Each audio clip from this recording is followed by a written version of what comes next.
4-cü fəsil. Biz indi nə edirik? Nümunələrə baxıb dəyişmək istəyirəm. Dəyişmək qərarı. Dəyişmək ana gələndə bir çox insanlar həyatın çətinlikləri qarşısında qorxub geri çəkilir. Digərləri isə özlərinə ya da həyata qəzəblənib təslim olurlar. Təslim olmaq dedikdə mən onların heç nəyə ümid yoxdur, nə isə dəyişmək qeyri-mümkündür, cəhd etməyin nə mənası var kimi qərarlarını nəzərdə tuturam. Digərləri isə olduğun kimi qal. Heç olmasa bu dərdinə necə çarə qılmağın yolunu bilirsən. İndiki vəziyyətini bəyənməsən də artıq ona öyrənmisən və ümid edirsən ki, bu vəziyyət daha da pisləşməyəcək deyə düşünürlər. Daimi qəzəb mənə özünü pis aparan şagirdin başına kağız papaq qoyub bir küncdə oturmasını xatırladır. Bu sizə tanış gəlirmi? Bir şey baş verir və siz əsəbləşirsiniz. Yenidən bir hadisə baş verir. Siz yenə də əsəbləşirsiniz. Bu hal dönə-dönə təkrarlanır. Lakin siz əsəbləşməkdən başqa heç nə etmirsiniz. Bunun nə xeyri var? Vaxtını əsəbləşməyə həsr etmək ağılsızlıqdır.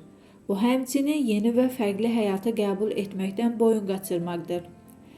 Əsəbləşməyimizə səbəb olan belə vəziyyəti necə yaratdığınızı özünüzdən soruşmaq sizə daha çox kömək edər. Sizcə, bütün bu qəzəbinizə səbəb nə olur? Hansı hərəkətləriniz sizi qəzəblənməyə vadar edir? Nəyə görə istədiyinizə nail olmaq üçün mütləq əsəbləşməli olduğunuzu düşünürsünüz? Nə tökərsən aşına, o da çıxar qaşığına. Siz nə qədər çox qəzəblənsəniz, özünüzə daha çox qəzəblənə biləcəyiniz bir vəziyyət yaradacaqsınız. Bu vəziyyət cəzasını çəkmək üçün küncə qoyulan və oradan heç yerə getməyən kağız papaqlı şagirdi xatırlatmırmı? Bu abzası oxuyarkən əsəbləşdinizmi? Çox yaxşı. Elə mən də buna nail olmaq istəyirdim. Bu qəzəb həyatınızı dəyişmək üçün sizə təkan verəcək. Dəyişmək istəyirəm deyə qərar verin. Qarşınıza qoyduğunuz məqsədə doğru nə qədər qətiyyətlə getdiyinizi bilmək istəyirsinizsə, özünüzün dəyişmək istəyinizə baxın. Biz hamımız həyatımızda nəyisə dəyişməsini, yaşadığımız şəraitin daha yaxşı və asan olmasını arzulayırıq, lakin dəyişmək istəmirik. Ətrafımızın dəyişməsini üstün tuturuq. Bunun baş verməsi üçün isə daxildən dəyişməliyik. Biz düşüncə tərzimizi, danışığımızı, özümüzü ifadə tərzimizi dəyişməliyik. Yalnız onda ətrafımızda dəyişiklik baş verəcək. Bu növbəti addımdır. İndi biz problemlərin nədən ibarət olduğunu və hardan gəldiyini bilirik. İndi dəyişməyi arzulamaq vaxtıdır. Mən həmişə tərs olmuşam. Hətta indi də həyatımda nə isə dəyişmək istəyəndə bu tərsliyim özünü biruzə verir və içimdə dəyişməyə qarşı çox güclü bir müqavimət hiss edirəm. Tədricən hərəkətlərimə haqq qazandırıram, acıqlanıram və geri çəkilirəm. Bəli, hətta uzun illərin təcrübəsindən sonra da bu halları keçirirəm. Bu, mənim dərslərimdən biridir. Lakin bu, baş verəndə mən dəyişikliyin mühüm bir mərhələsində olduğumu bilirəm. Hər dəfə həyatımda nə isə dəyişmək, nədənsə qurtulmaq istədikdə öz daxili dünyama daha da dərindən baş vururam. Hər bir köhnə fikir yerini yeni düşüncəyə verməlidir. Bu fikir qatlarının bəzilərini dəyişmək asan, digərlərini dəyişmək olduqca çətindir. Onları dəyişmək ağır bir yükü quş lələyi ilə qaldırmağa bənzəyir. Hər dəfə dəyişmək istədiyim fikirdən nə qədər möhkəm yapışıramsa, həmin fikirdən can qurtarmağın vacibliyinə də o qədər inanıram. Bu yolla öyrənəndən sonra mən başqalarını öyrədə bilirəm. Fikrimcə, yaxşı müəllimlərin çoxu hər şeyin asan olduğu mühitdə formalaşmayıb. Onlar əzab-əziyyətlərdən keçərək bu günə gəliblər. İndi də başqalarına azad olmaqda kömək edirlər. Əksər yaxşı müəllimlər illərlə üst-üstə yığılıb dərinləşmiş maneələri aradan götürmək üçün daim işləyirlər. Bu onların ömürlük peşəsinə çevrilir. Əvvəllər lazımsız inamlardan yaxa qurtulmaq üsulumla bugünkü üsul arasında fərq ondan ibarətdir ki, mən bugün artıq bunu edəndə əsəbləşmirəm. Özümdə dəyişməli olduğum keyfiyyətlər tapdığım üçün pis insan olduğuma artıq inanmıram. Evin təmizlənməsi. Mənim gördüyüm bu zehni iş evin təmizlənməsinə bənzəyir. Mən ağıl otaqlarımı gəzərək içində fikir və inamları yenidən nəzərdən keçirirəm. Bəziləri çox xoşuma gəlir. Ona görə də onları parıldayana qədər təmizləyir və daha faydalı olmasına çalışıram. Bəzilərinin təmirə və ya yer dəyişməyə ehtiyacı olur. Vaxt tapdıqca onlara diqqət yetirirəm. Digərləri isə lazımsız köhnə qəzet, jurnal yaxud paltar kimidir. Onlardan bir dəfəlik canımı qurtarmaq üçün ya kiməsə verirəm, ya da zibil qutusuna atıram. Bunu edərkən nə əsəbləşirəm, nə də özüm haqda pis fikirləşirəm. Tapşırıq: mən dəyişmək istəyirəm. Gəlin inamla mən dəyişmək istəyirəm deyək. Bu cümləni dönə-dönə təkrarlayın və cümləni deyərkən əlinizi boğazınıza toxundurun. Boğaz bədənimizdəki dəyişikliklərin baş verdiyi enerji mərkəzidir. Boğazınıza toxunarkən siz özünüz üçün dəyişdiyinizi təsdiq edirsiniz. Həyatınızda dəyişikliyə ehtiyac olanda dəyişməsinə imkan verin. Bilin ki, harada dəyişikliyə ən çox ehtiyac varsa, orada insan dəyişiklik etmək istəmir. Bu zaman mən dəyişmək istəyirəm deyin. Kainat sizin fikir və sözlərinizə həmişə cavab verir. Siz yuxarıda qeyd etdiyim fikirləri tez-tez təkrarladıqca hadisələr dəyişməyə başlayacaq. Dəyişməyin müxtəlif yolları. Mənim ideyalarımdan istifadə etmək dəyişmək üçün yeganə yol deyil. Bu sahədə başqa çox effektli üsullar da var. Kitabın sonunda verdiyim siyahıdan istifadə edərək öz inkişafınıza nail ola bilərsiniz. İndi bunlardan bəziləri haqda düşünün. Bunlar mənəvi, əqli və fiziki yanaşmalardır. Tam müalicəyə insanın bədəni, şüuru və ruhu daxildir. Siz bunlardan biri ilə başlayıb tədricən digərlərinə də keçə bilərsiniz. Bəziləri əqli yanaşmadan başlayır. Müəyyən tapşırıqları yerinə yetirir, yaxud müalicə olunur. Bəzi insanlar isə meditasiya üsulu ilə ya dua etməklə mənəvi yanaşmaya üstünlük verirlər. Evi təmizləyərkən hansı otaqdan başlamağınızın fərqi yoxdur. Hara sizi daha çox narahat edirsə, oradan da başlayın. Yerdə qalanlar yavaş-yavaş qaydasına düşəcək. Düzgün qidalanmayan insanların başladıqları mənəvi təmizlənmə onları qidalanma sahəsinə gətirib çıxarır. Bu adamlar gördükləri dostlarından, oxuduqları kitablardan, getdikləri dərslərdən qəbul etdikləri qidanın onların səhhətinə və görünüşlərinə təsir etdiyini öyrənirlər. İnsanda dəyişmək arzusu olduqca müalicə bir səviyyədən digər səviyyəyə keçəcək. Mən qidalanma ilə bağlı az məsləhət verirəm. Çünki bütün sistemlərin yalnız müəyyən sayda insana təsir etdiyini müəyyənləşdirmişəm. Bütün sahələr üzrə çalışan çox yaxşı mütəxəssislər tanıyıram və qidalanma ilə bağlı məsləhətə ehtiyacı olan xəstələrimi onlara yönələndirirəm. Bu elə bir sahədir ki, hər kəs özü həll yolunu tapmalı, yaxud da müayinə üçün mütəxəssisə müraciət etməlidir. Düzgün qidalanmadan bəhs edən kitabların əksəriyyəti əvvəllər ağır xəstə olmuş və öz müalicəsi üçün bir sistem işləyib hazırlamış insanlar tərəfindən yazılıb. Daha sonra həmin insanlar digərlərini istifadə etdikləri metodlar haqqında məlumatlandırmaq üçün kitablar yazıblar. Lakin hər kəs eyni deyil. Məsələn, makrobiotik və təbii, yəni çiğ qida pəhrizləri tamamilə fərqli yanaşmalardır. Təbii qida pəhrizi əsasında qidalanan insanlar ərzağı heç vaxt bişirmir. Çörəkdən və ya dənli bitkilərdən nadir hallarda istifadə edir. Yemək zamanı meyvə və tərəvəzdən bir yerdə əsla istifadə etmirlər. Buna xüsusi diqqət yetirirlər. Onlar duzdan heç vaxt istifadə etmirlər. Makrobiotiklər isə yedikləri bütün ərzaqları bişirir. Ərzaq birləşmələri üçün müxtəlif sistemləri olur və duzdan çox istifadə edirlər. Hər iki sistemin təsiri var. Hər iki sistem insanları müalicə edir. Lakin hər iki sistem hər kəsə tətbiq edilə bilməz. Mənim qidalanmaya yanaşmam çox sadədir. Yetişdirilən nə varsa onları yeyin. Yetişdirilmirsə yeməyin. Yeməyinizə qarşı diqqətli olun. Bu, eyni ilə fikirlərinizə qarşı diqqətli olmağınız kimidir. Biz müxtəlif üsullarla qidalanarkən bədənimizə və aldığımız siqnallara qarşı da diqqətli olmağı öyrənə bilərik.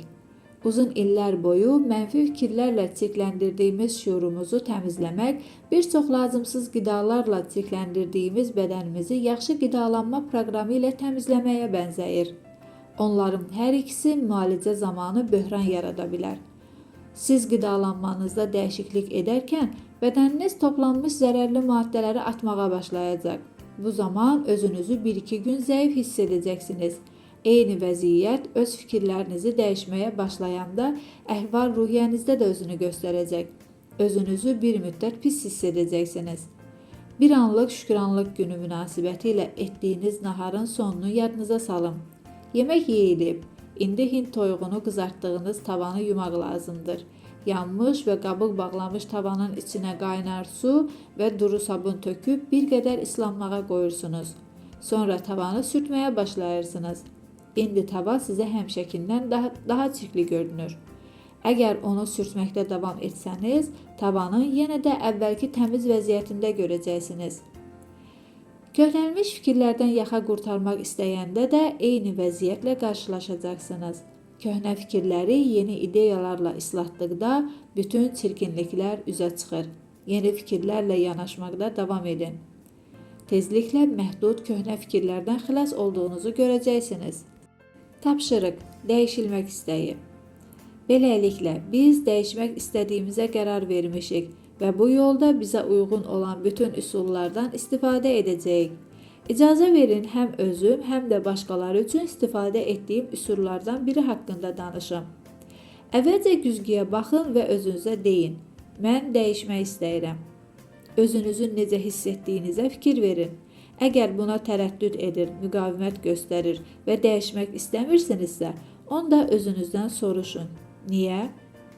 Hansı köhnə inancdan əl çəkə bilmirsiniz? Xahiş edirəm, özünüzü danlamayın. Sadəcə sizə mane olan o inancı tapın.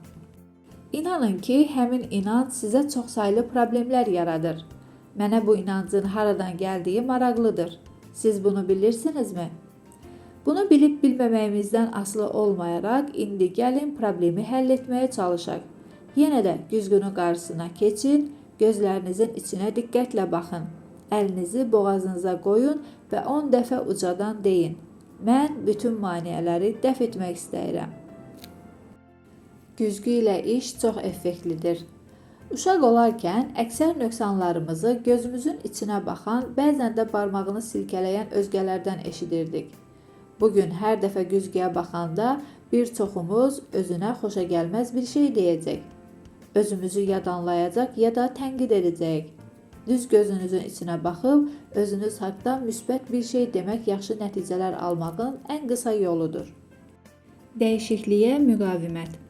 Mən daim dəyişən həyatın ritmi və axarı ilə yaşayıram. Dərk etmə, sağalma və dəyişmə istiqamətində ilk addımdır. Bizi narahat edən vəziyyəti yaxşılaşdırmaq üçün daxilimizdə kök salmış bu vəziyyəti yaradan inancı tapmalıyıq. Bəlkə də bu vəziyyəti görməyə, ondan şikayət etməyə və başqalarında axtarmağa çalışırıq. O bizim diqqətimizi cəlb edir. Onunla məşğul olmağa başlayırıq. Biz problemin həllinə yanaşmada yeni yollar tapmaq üçün çox vaxt müəllimimizə, dostumuza, dərslərə, seminara və ya kitablara üz tuturuq. Dostumun görüşə dəvət olunması ilə bağlı təsadüfən verdiyi məlumatla mənim oyanışım başladı. Dostum həmin görüşə getmədi, lakin nə isə bir şey məni bu görüşə getməyə vadar etdi. Bu kiçik görüş mənim inkişafımda ilk addım oldu. Bu addımın əhəmiyyətini sonralar dərk etdim. Çox vaxt ilkin mərhələdə bu yanaşmaya reaksiyamız mənfi olur və düşünürük ki, bunun heç bir mənası yoxdur. Yəqin ki, bu bizə olduqca asan ya da qəbul edilməz görünür. Bunu etmək istəmirik. Buna qarşı çox güclü müqavimətimiz yaranır. Hətta bunu etmək haqqında düşünərkən çox əsəbləşirik. Bu mərhələnin müalicə prosesimizdə ilk addım olduğunu başa düşə biliriksə, onda belə reaksiya çox yaxşıdır. Mən insanlara deyirəm ki, proses başa çatmasa da onların hiss etdikləri istənilən reaksiya onların yaxşılaşma prosesində olduğunu göstərir.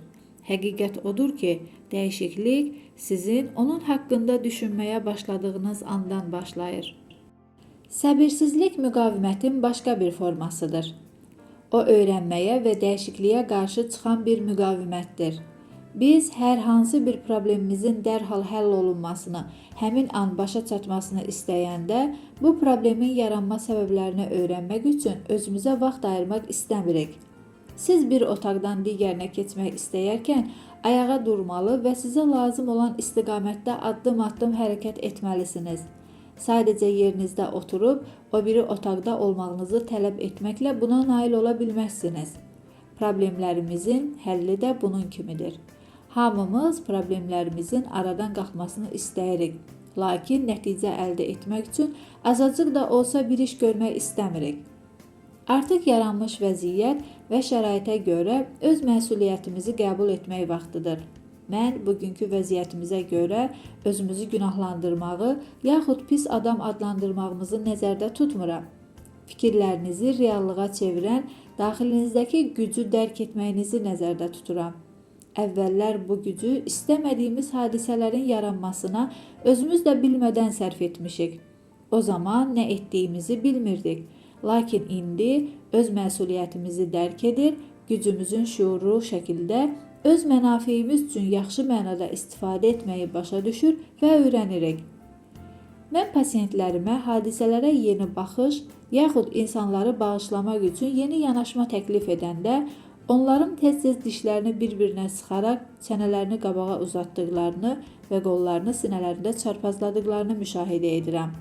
Hətta onlar yumruqlarını da sıxırlar. Müqavimət hissi özünü büruzə verir. Onda mən lazımı məqamı tutduğumu anlayıram. Hamımız nəsə öyrənməliyik. Bizim üçün çətin olan şeylər yalnız öyrənmək üçün seçdiklərimizdir. Bizə nələr asan gəlirsə, deməli, onlar bizim üçün dərs deyil. Çünki biz onlar barədə artıq bilirik. Dərslər dərk edilərək öyrənilə bilər.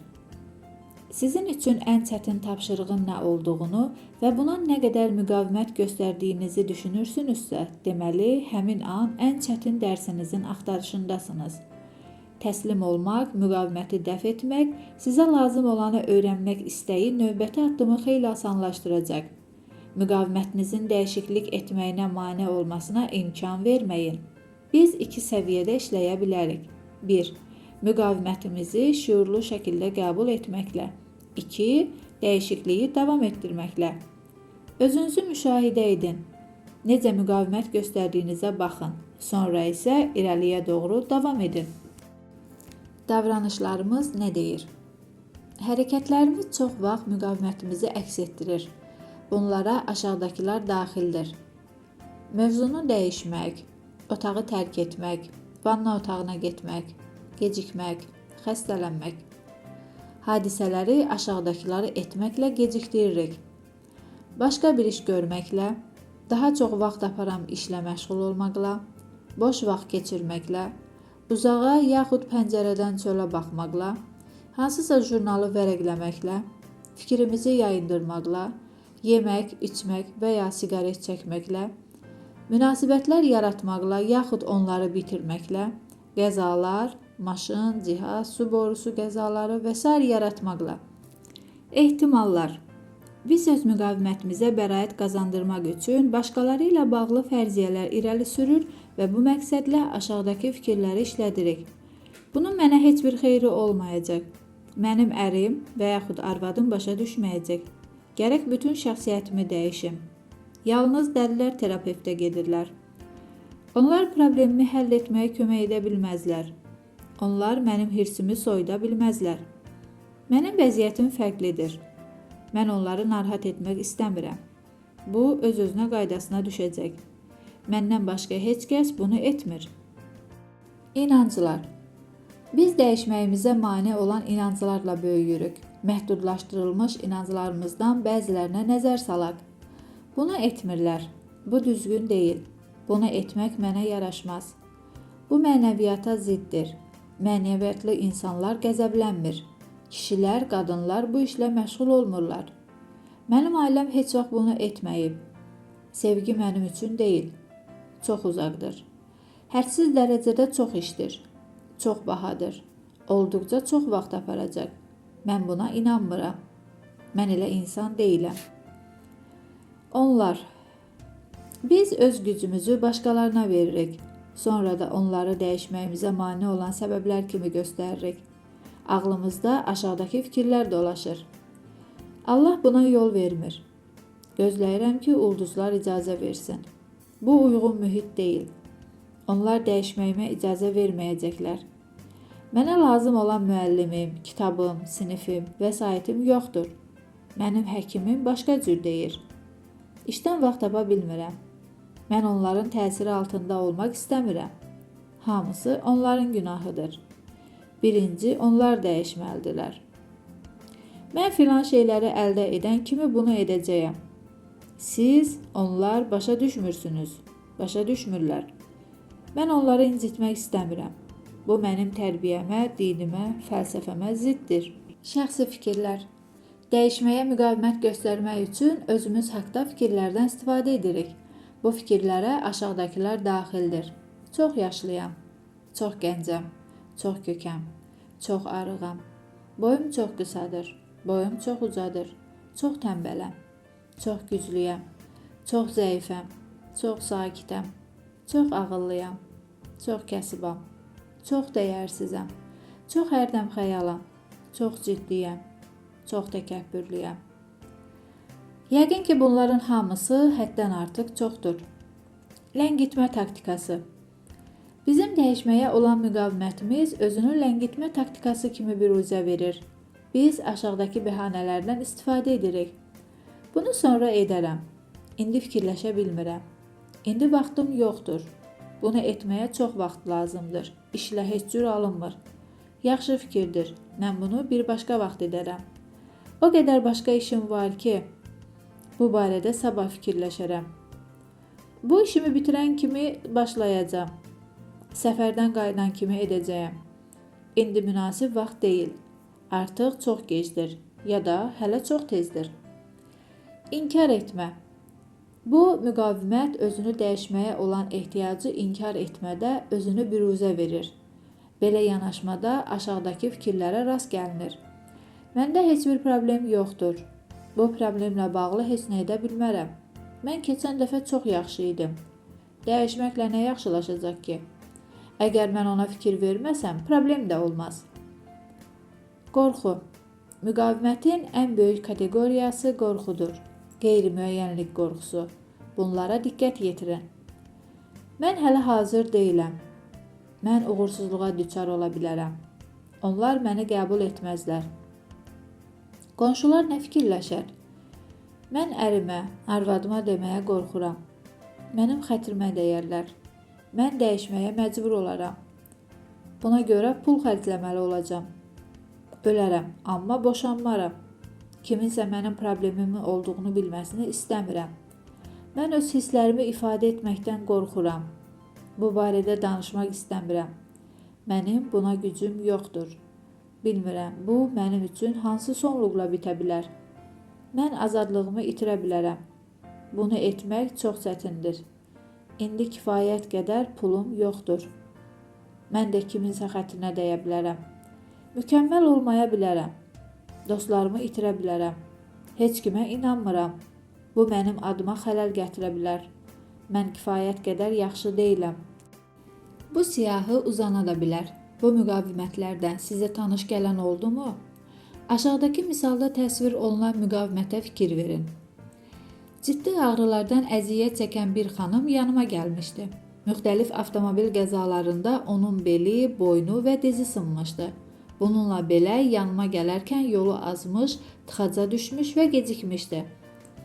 Mənə öz problemlərindən danışmaq onun üçün çox asan idi. Lakin mən qadına bir dəqiqə icazə verin mən danışım deyəndən sonra o təşvişə düşdü. Gözündəki linzalar onu narahat etməyə başladı.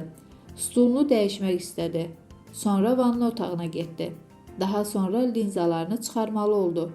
Seansın sonunadək mən onun diqqətini cəlb edə bilmədim. Bütün bunlar müqavimət idi. O azad olmağa və müalicəyə başlamağa hazır deyildi. Mən öyrəndim ki, 2 dəfə onun bacısının, həmçinin anasının da beli sınıbmış. Digər xəstəm isə kifayət qədər yaxşı çıxışlar edən bir küçə aktyoru idi. O başqalarını, xüsusilə də müəssisələri necə bacarıqla aldatması ilə öyünürdü. O demək olar ki, həmişə və hər vəziyyətin öhdəsindən gəlməyi bilirdi. Əvəzində isə heç nəyə nail olmurdu. Daim pulsuz olurdu. Ən az bir ayın kirayə haqqını verə bilmirdi. Hətta telefon da yox idi. Pal-paltarı əzik üzük, özü isə çox vaxt işsiz, bədəni isə xəstə olan bu aktyorun şəxsi həyatı da puç idi. Sevgilisi də yox idi. Onun nəzəriyyəsinə görə yaxşı bir şey əldə etməyənə qədər başqalarını aldatmağa son qoymayacaqdı. Əlbəttə, onun bu əməllərinin müqabilində həyatına yaxşı heç bir yenilik gələ bilməzdi. O, ilk növbədə aldatmağa son qoymalı idi. O isə köhnə peşəsindən əl çəkmirdi. Dostlarınızı rahat buraxın. Çox vaxt özümüzdə dəyişiklik etmək əvəzinə dostlarımızın hansınınsa dəyişikliyə ehtiyacı olduğuna qərar veririk. Bu da bir müqavimətdir. Təzə işləməyə başlayanda bir xəstəm var idi.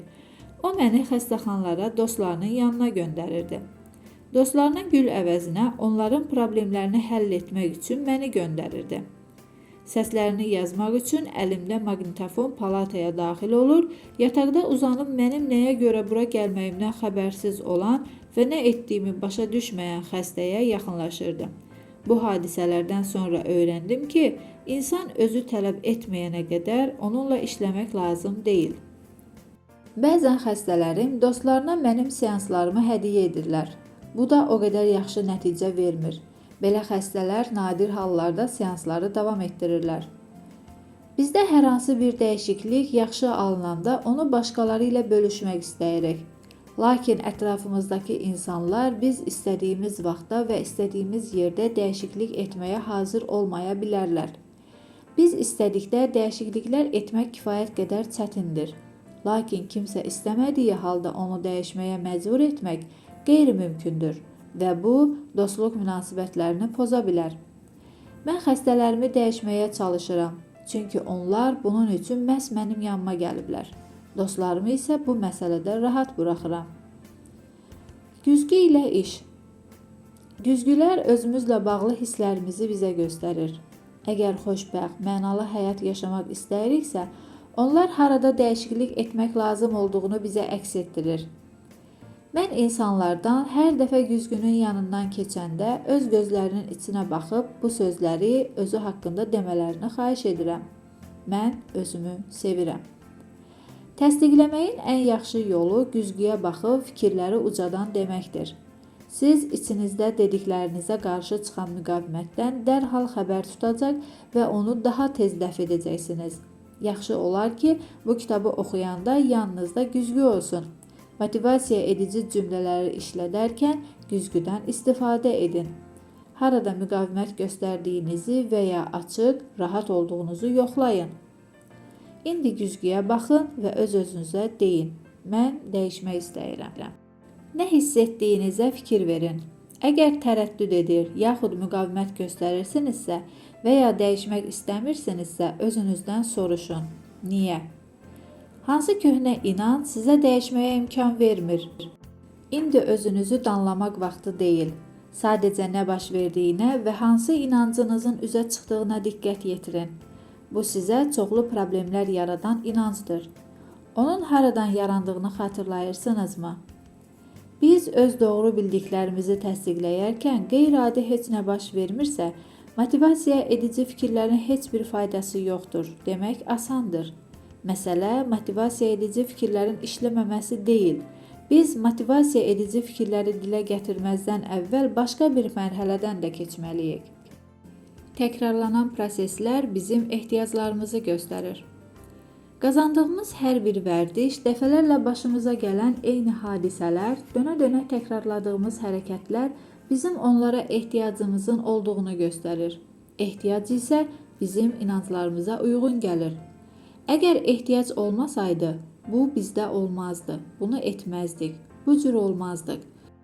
Daxilimizdə köklüyə, pis münasibətlərə, uğursuzluğa, siqaretə, qəzəbə, kasıblığa, istismara, yaxud bizə problem yaradacaq istənilən şeyə ehtiyacı olan nəsə var.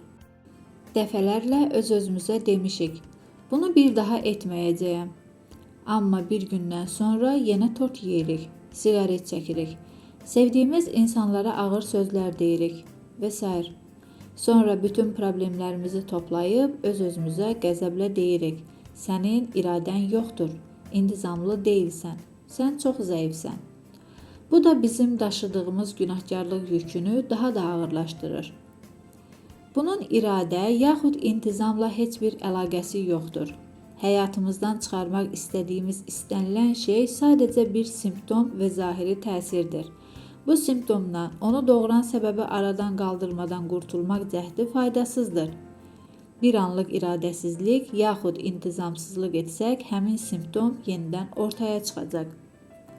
Ehtiyacı yox etmək istəyi. Mən xəstələrimə deyirəm, yəqin sizi bu vəziyyətə salan bir ehtiyacınız olub, yoxsa bu vəziyyətə düşməzdiniz. Gəlin bir addım geriyə qayıdaq və ehtiyacı yox etmək üçün çalışaq. Ehtiyacımız olmasa, siqaret çəkmək, çox yemək və ya pis vərdişlərlə məşğul olmaq istəməyəcəksiniz. İstifadə etməli olduğunuz ilk cümlə budur. Mən müqavimətə, baş ağrısına, qəbizliyə, artıq çəkiyə, pul çatışmazlığına və ya digər mənfi hallara olan ehtiyacımdan azad olmaq istəyirəm. Deyin, mən buna olan ehtiyacımdan azad olmaq istəyirəm. Bu mərhələdə tərəddüd etsəniz, onda digər motivasiya edici fikirlərin də mənası qalmayacaq. Ətrafımızda yaratdığımız şəbəkə qarışıq olmamalıdır. Nə vaxtsa düyün düşmüş kəndiri açmısınızsa, bu zaman kəndiri dartanda düyünün biraz da bərkidiyini bilirsiniz. Bu düyünləri çox ehtiyatla və səbirlə açmalısınız. Ruhunuzdakı düyünləri açarkən də bu cür ehtiyatlı və səbirli olmağınız vacibdir. Hər hansı köməyə ehtiyacınız varsa, onu istəməkdən çəkinməyin. Hər şeydən öncə bu prosesdə özünüzü sevin. Köhnə vərdişlərdən azad olmaq istəyi bu prosesdə açar rolunu oynayır. Sir bundadır. Mən problemə ehtiyacımız var deyəndə bizim düşüncələrimizin baş verən hadisələrdəki təzahürünə olan ehtiyacımızı nəzərdə tuturam. Hər bir təzahür bizim daxili düşüncələrimizin təbii ifadəsidir. Xarici təsirlə yaxud simptomla mübarizə aparmaq sadəcə enerji itkisidir və bu da çox vaxt problemi böyüdür. Mən buna layiq deyiləm, fikri işləri təxirə salmağa səbəb olur. Əgər mənim daxili inam və fikirlərimdən biri mən buna layiq deyiləmdən ibarətdirsə, o zaman bunun təzahürü ləngimə olacaq. Belə ki, təxirə salma bizim getmək istədiyimiz yerə çatmağımıza mane olan amillərdən biridir. İşlərini təxirə salan insanlar daha çox enerji və vaxtlarını özlərini məzəmmət etməyə sərf edirlər. Onlar özlərini tənbəl adlandırır və pis insan kimi hiss etməyə məcbur edirlər. Başqalarının uğurlarına həsəd aparmaq. Diqqət sevən xəstələrimdən biri adətən dərsə gecikərək qarışıqlıq yaradırdı. 18 uşaqlı ailənin ən kiçik övladı olmuş bu kişinin anadan olmasını da istəməyiblər. Uşaq ikən o, ətrafındakı insanların istədiklərinə nail olduqlarının şahidi olmuş, öz arzularını isə reallaşdıra bilməmişdi. Hətta indi də kimsə uğur qazananda o, həmin adamın sevincinə şərik olmaq əvəzinə həsədlə deyir: "Kəş onun yerinə mən olaydım." Yaxud belə uğurlar niyə heç vaxt mənə qismət olmur? Başqalarının uğurlarına həsəd aparmaq onun inkişafına və dəyişilməsinə mane olurdu. Özünə qiymət çox qapıları açır. Yanıma 79 yaşlı xəstə bir xanım gəlmişdi.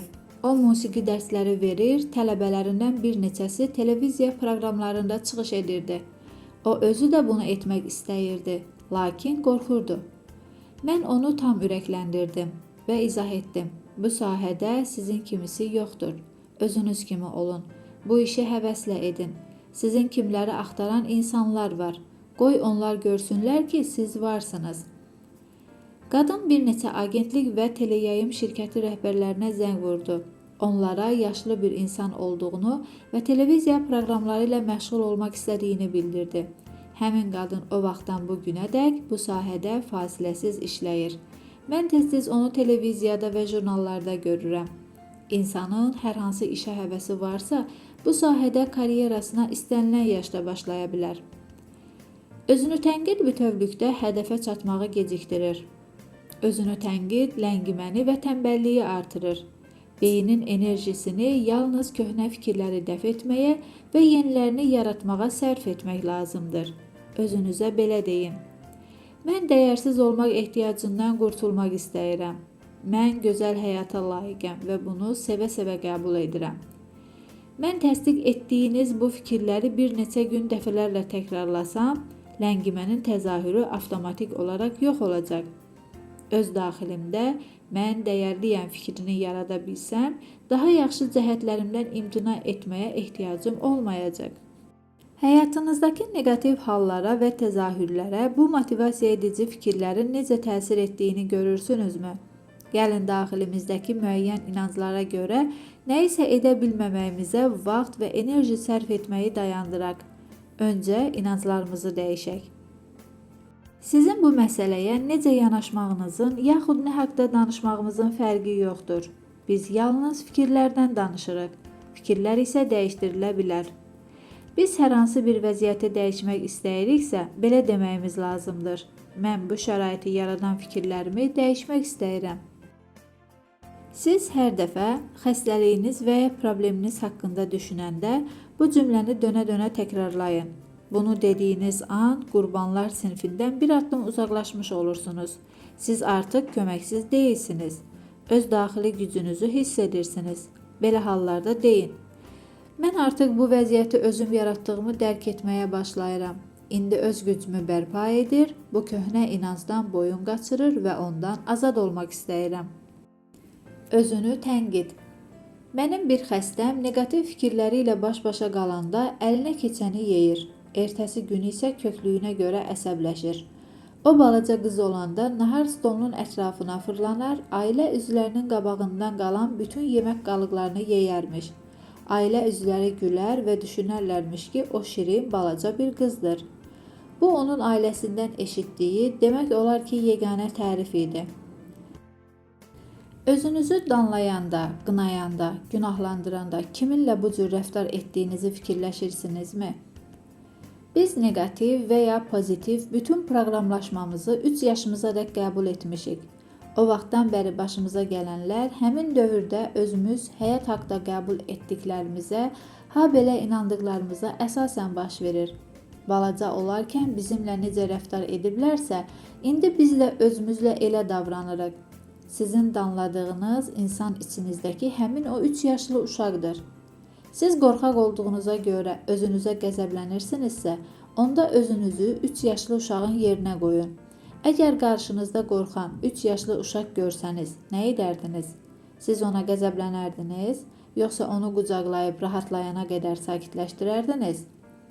Yəqin ki, uşaq olarkən ətrafınızdakı böyüklər sizi sakitləşdirməyiblər.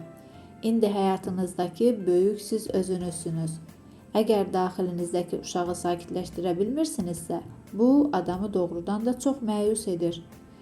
Keçmişdə nə olubsa artıq olub. Bugün özünüzlə arzuladığınız kimi rəftar etmək imkanınız var. Qorxmuş uşağın sakitləşdirilməyə ehtiyacı var. Danlamağa yox. Özünüzü danlamaq sizi daha da qorxaqlaşdırır və üst tutmağa yeriniz qalmır. Əgər daxilinizdəki uşaq özünü təhlükəsizlikdə hiss etmirsə, bu vəziyyət çoxlu problemlər yaradır. Kiçik yaşlarınızda alçaldılanda nələr hiss etdiyinizi yadınıza salın. İndi sizin daxilinizdəki uşaq da özünü bu cür hiss edir. Özünüzə qarşı mehriban olun. Özünüzü sevməyə və tərifləməyə başlayın. Potensialınızı göstərmək üçün daxilinizdəki uşağın məhz buna ehtiyacı var. Yaşadığım bu sonsuz həyatda hər şey əla, tamamlanmış və mükəmməldir. Daxilimdə olan hər hansı müqavimətlə bağlı fikirlərimin sadəcə dəf edilməsini növbəti hədəf kimi görürəm. Onlar mənə hökm edə bilməzlər. Mən öz dünyamın hakimiyəm. Mən həyatımda baş verən dəyişikliklərə bacardığım qədər uyğunlaşıram. Mən özümü və dəyişməyimi bəyənirəm. Əlimdən gələn hər şeyi edirəm. Dəyişmək hər gün daha da asanlaşır. Daim dəyişən həyatımın ritmini və axarını tutduğum üçün sevinirəm. Bugün gözəl gündür. Mən onu gözəlləşdirməyə çalışıram. Mənim dünyamda hər şey gözəldir. Mən indi köhnə fikirlərimə sakitcə və obyektiv nəzər salır, onları dəyişmək istəyirəm. Məni öyrətmək olar. Mən öyrənməyi bacarıram. Mən dəyişmək istəyirəm və dəyişməkdən zövq alıram. Hər dəfə hər hansı bir inancdan yaxa qurtaranda xəzinə tapmış kimi sevinirəm. Həyatımın hakimi mən özüməm. Mən azad olmağı seçirəm. Mənim dünyamda hər şey gözəldir.